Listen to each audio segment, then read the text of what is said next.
Here, watch this. Oop. Please introduce yourself.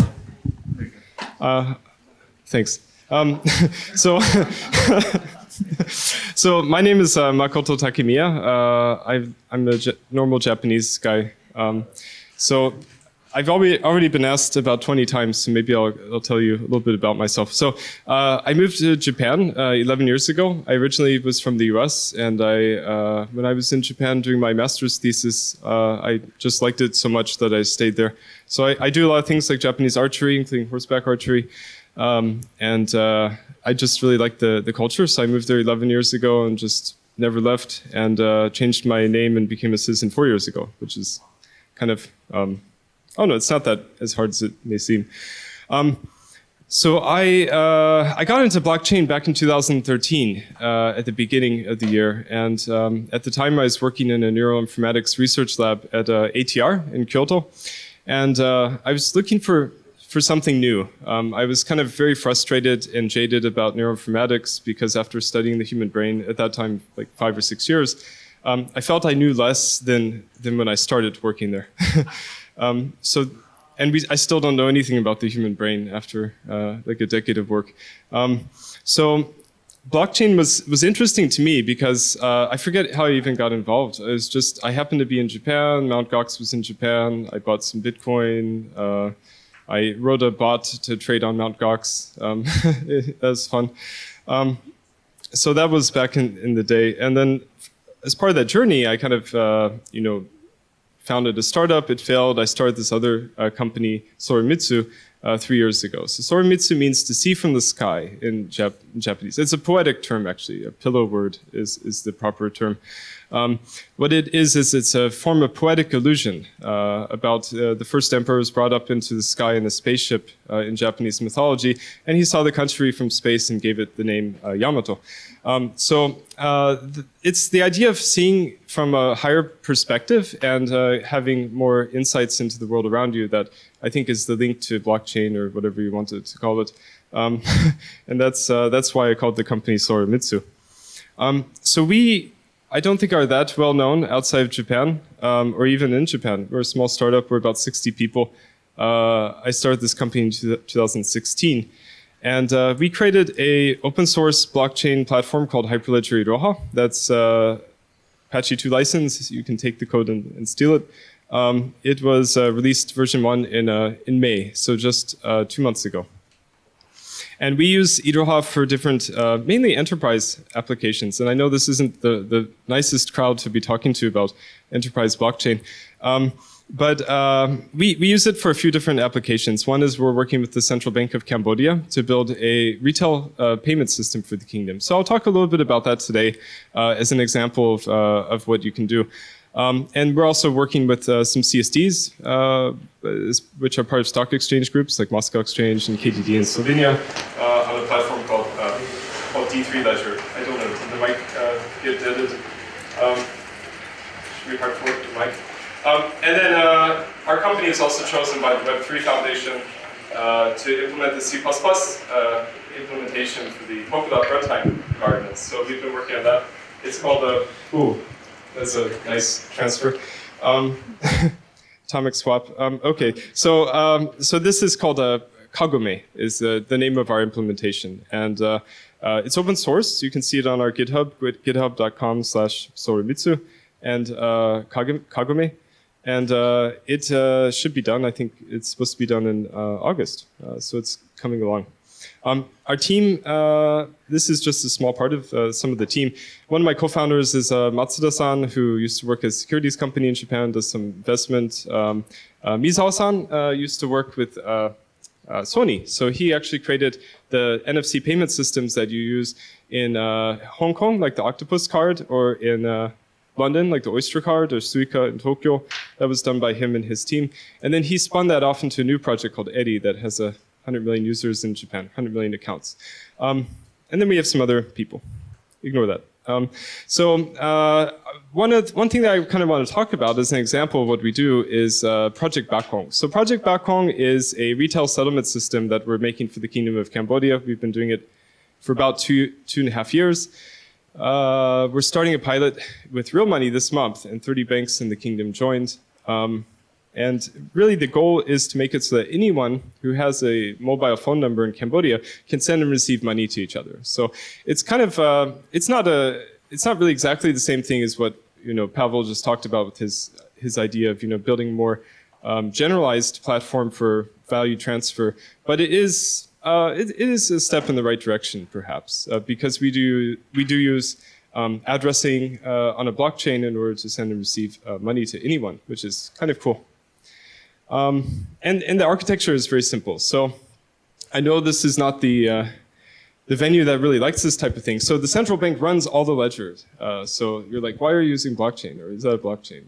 Okay, so that's a valid concern. But what I can mention is just that it's the infrastructure that's somewhat centralized by the central bank in this core system, but the business logic is somewhat decentralized because every user has their own key that's generated on their device, and no one else has that key. Even the central bank can't forge a transaction and say, oh, you made this. So it is a way to kind of give users their own property as part of this system. And then each bank, because this is a banking system, each bank runs their own payment gateway, which users can connect to. And then we have some mobile apps that these actually work. I can demo them if anyone wants to see them. I'd be more than happy to show. But it's similar to Alipay, and you can do QR code payments, or you can also send money to anyone with a Cambodian phone number. And then, of course, there's back-end applications too that I can talk about later if people are interested. But I didn't really want to talk too much today about this platform. It's just an example of the type of thing that we're working on using our technology. But working with the central bank has given us several insights into economic systems at a large scale. Because this is a payment system for 18 million people, you also have to consider the economic implications. As part of this, we kind of are building on some of the ideas that we've learned to try to figure out, what should a decentralized or real decentralized economic system look like? And we're trying to implement this. You can call it an experiment. It's a system called Sora that we're working on. So let's kind of go into some of the theory together, because I know after eating and drinking, you just want some theory, right? Anyway, so up until now, I'll just say that, at least from my perspective, being in this space since 2013, a lot of people, including myself, have focused a lot on cryptocurrencies as forms of payment. And that's really cool. And, Bitcoin was amazing when I first tried it. It's like, wow, you can send money just like sending email. It's so great. However, in macroeconomics, you really need more than just a payment system. You need some kind of method for managing the quantities of money in an economy.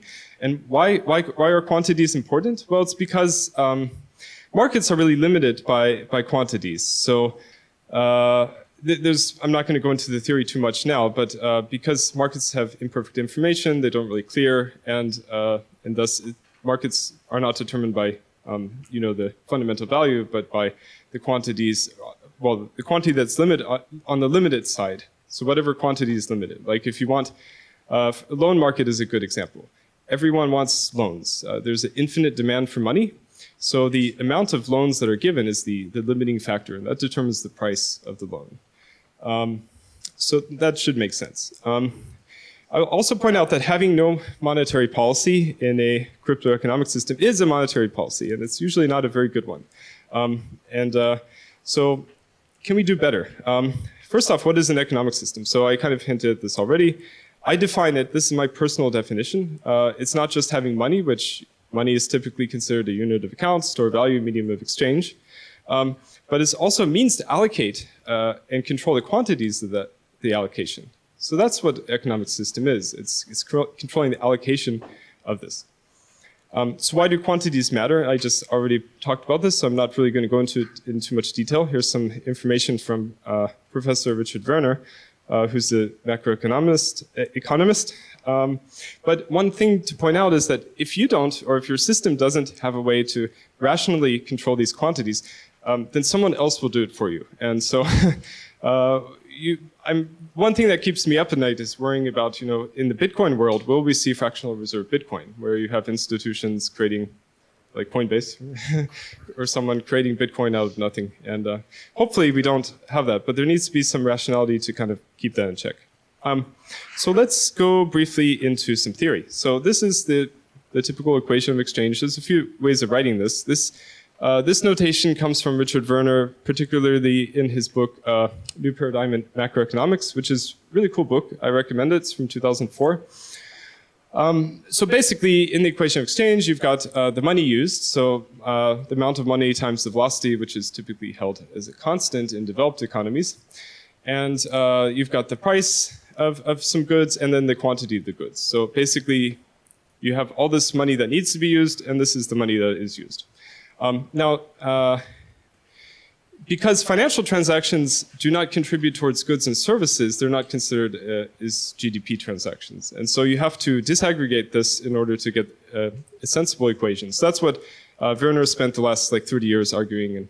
And some people agree with him, some people don't.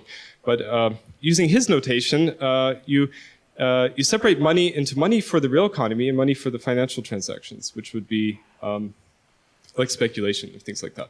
So you can link this to economic growth in nominal GDP, where, because again, velocity is typically treated as a constant, if you want to have any kind of growth in the nominal GDP, you have to increase the number of money or manage the number of money, and that directly, or the quantity of money, that directly changes the GDP growth. Now this, if you consider it in an aggregate it with the financial transactions included, this equation breaks down, and that's where a lot of quantitative economists got lost. But in Werner's approach, what he does is he splits into financial transactions and real transactions, and this was able to statistically prove that in the case of many developed economies, that this equation actually holds. And you don't have things like velocity decline. Typically in developed countries, velocity is very constant, or it's close to being constant. And this has been shown in Japan and Germany and many statistical methods in his book. So you can check that out. But what's important for us here is that if you want to affect and then he links this to here, money changes to credit, because in the current economy, 98% of money, of course, is credit and not real money. But you can treat it like money. So the key point really is that if you want to have some kind of economic growth, you have to have a method for increasing the money, but not for financial transactions, but for real transactions. And he has many examples. This is the example of land prices in Japan. So creating money via bank credit for real estate transactions can actually directly affect the price of the asset, because this is a proof from this is an example of how the previous equation works. So for financial transactions, when you create new money, the underlying asset that you do has a lag, but it goes up. So you can see that real estate credit went up, and then later the price went up too. And it follows it very nicely, even through the 1980s, where the bubble took place, and then the crash of the bubble at the end.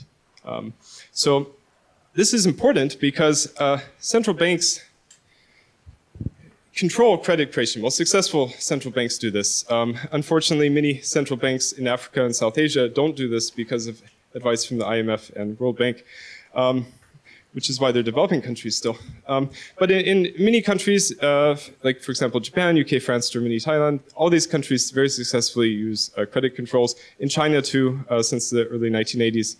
In Japan, it's very famous. It's called Madoguchi Shido. And you can see that looking at the data from the Bank of Japan, the window guidance told the banks what should the growth be in the money supply, basically. So it's a loan quota. But you can see that the banks directly followed, the bank lending directly followed the window guidance. So the Bank of Japan had perfect control over the economy the whole time. And this is great when it worked well, because Japan's economy, in many cases, had double-digit GDP growth after the war. They went from zero, basically, all the way up to the second largest economy in the world, and then they went down. But one of the reasons they went down, one of the reasons the bubble popped, was because it was popped on purpose. You can see the window guidance directly crashed the economy. So that has implications for centralized systems. You don't want to have a centralized system because that's one of the things that can happen. Richard Werner talks about 3 ways that you can create money in an economy. One would be for consumption. And if you create new money for consumption, then the prices, consumer prices rise. That makes sense. If you create money to buy Lambos, the price of Lambos is going to go up. For financial credit, it's the same thing, but for asset prices. So you can have price in the asset that you create money for. This is not general inflation. So if you create money to buy Apple shares will go up, but you won't see the price of milk going up in the economy. But then there's this third case where if you create money for real goods and services, then this expands the economic pie, and you can have growth without inflation, even at full employment. This is really what we're trying to do with this system called Sora. We're trying to create new money or tokens in this crypto economic system, but we want to do it for new goods and services. But then we don't want to have the problem of centralized services like the Bank of Japan, where some bad actors could crash it on purpose. We want to decentralize this. So what we have basically is a referendum system where people, anyone can propose a new good or service. Here's a real example, some wine that is being made by a company in California. It's organic wine. They want to make this new wine. Instead of taking equity financing from investors and giving up control, which is especially important at an early stage company like this, they can come to the ecosystem and say, I want to make wine. Give me X number of tokens. If you give me these tokens, I'm going to use these tokens to make this wine. And in exchange, I will sell this wine for your currency. I'll join your economic system. Is basically what they can propose. So this is a way to expand the economic pie for these different uses. And then there's an app interface that people can vote. There's a decentralized vote distribution mechanism. I don't want to talk about it too much, but this is really the whole system put together. You have a system where people can propose. You have a system where the community together can vote on the allocation. Should we mint new tokens or not? And then bring that all together. And I'll summarize kind of briefly. So for the tech, we're using, of course, our own platform, Hyperledger Iroha, but we're also kind of platform agnostic. So we're using D3, which one of the cool things is that it has a bridge between Hyperledger Iroha to other platforms. So we support right now Ethereum, and in the future we want to also hopefully support Polkadot. So what this means is you can take these tokens and you can move them onto many different systems using a two-way peg. And the cool thing is, you don't have to be trapped into one system. This can be an economic system that can continue no matter what technology wins. So you can ignore that.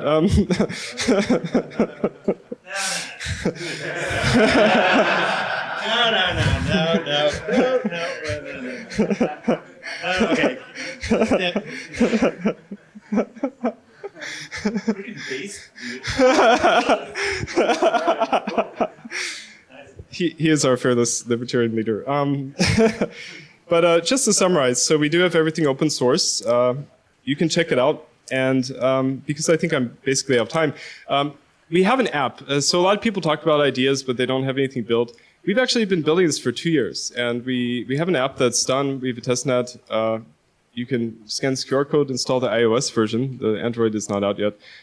We have a chat, and you can bother me directly on Telegram at Takemiya. So. Here's question number 1. Oh. Did you get your funding before or after the hair color change? So you mean for okay? So we're not. Did you get funded? Oops. And did you get funded in that state? Are you hacksering my computer? Yeah, so we didn't get funded directly from for this project. So we did get funded for Kagome, which is our C++ implementation. So actually, Sora has been mainly funded by myself personally because this is we haven't taken that much outside investment. There's a little bit of private things going on, but it's mainly been funded by me up until now. Don't fear that. That's awesome. I do like that one. All right, so that was great. This is a really interesting project. That's a great presentation. So good. Thanks.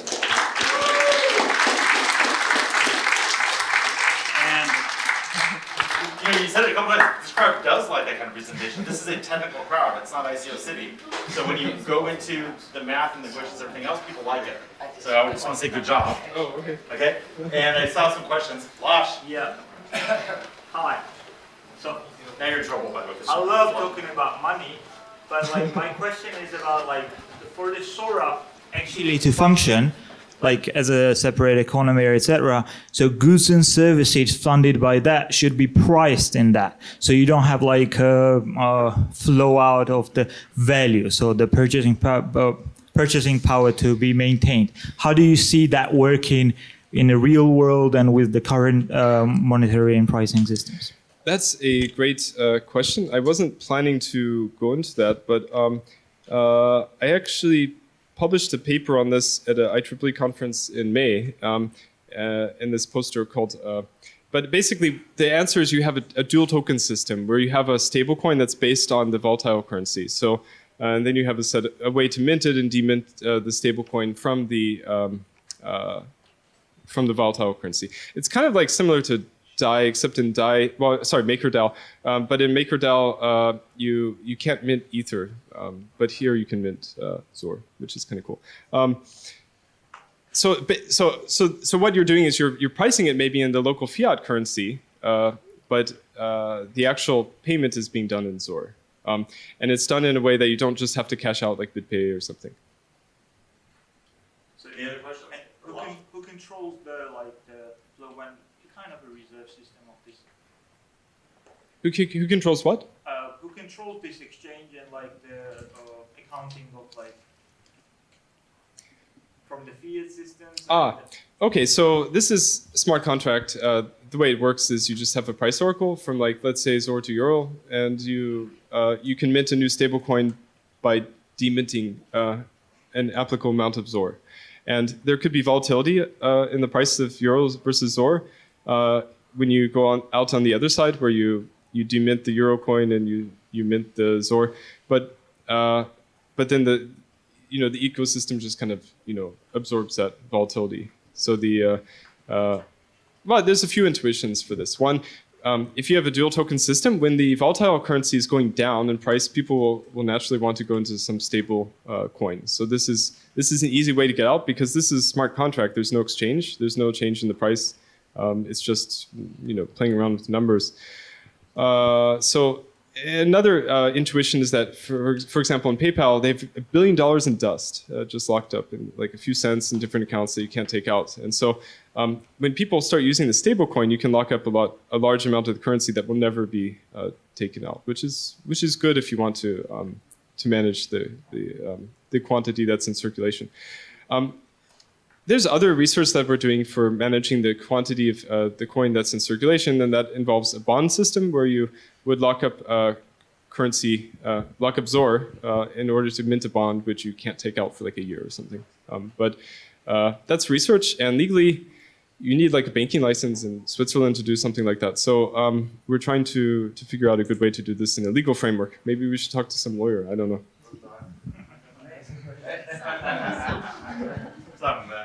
Anyone else on the floor?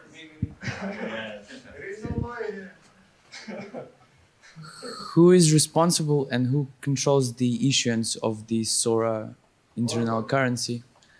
Yeah, and how its scarcity is controlled, or it is assumed to be controlled. So the current method really is that everyone controls the issuance of the currency. It's controlled by distribution of votes. So when someone proposes a new good or service and it passes due diligence and gets listed, then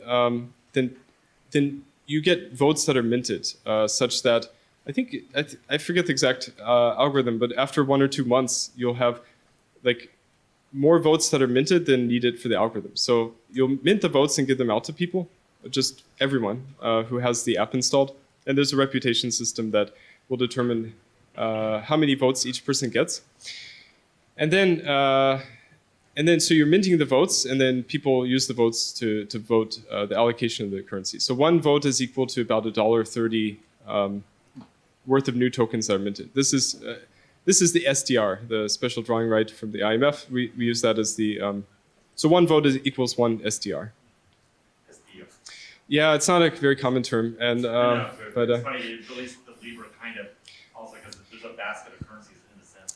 Yeah, but we've been working on this for 2 years. But yeah, Libra's interesting. If you actually study what it's doing, I think this crowd's pretty good. But I refer to Libra as neo-colonialism in a way, because you're taking all the money in circulation from the Africa, South Asia, these developing countries, and then you're buying like UST bills and giving the interest to like MasterCard. It's amazing. Wow. I like that you ended on that one. All right, let's give it another round of applause. That was really interesting and very technical. Thank you. Alex.